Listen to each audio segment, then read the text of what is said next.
Guys, ito po, nag-ano tayo. Nagbubuno tayo ng nyug. Nagugulay po kami ng ano, ng langka dito sa bundok. Ito, nagbubunot ako ng nyug panggata sa langka.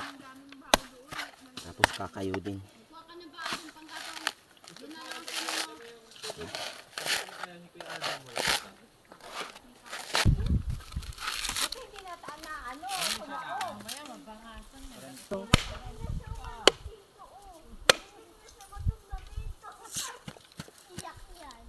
Yun.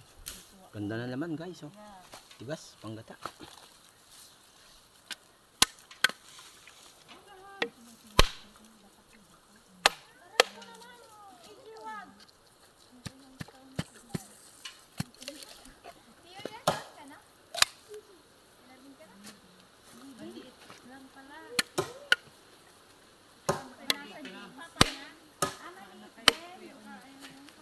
So guys, kukuha ako ng anahaw.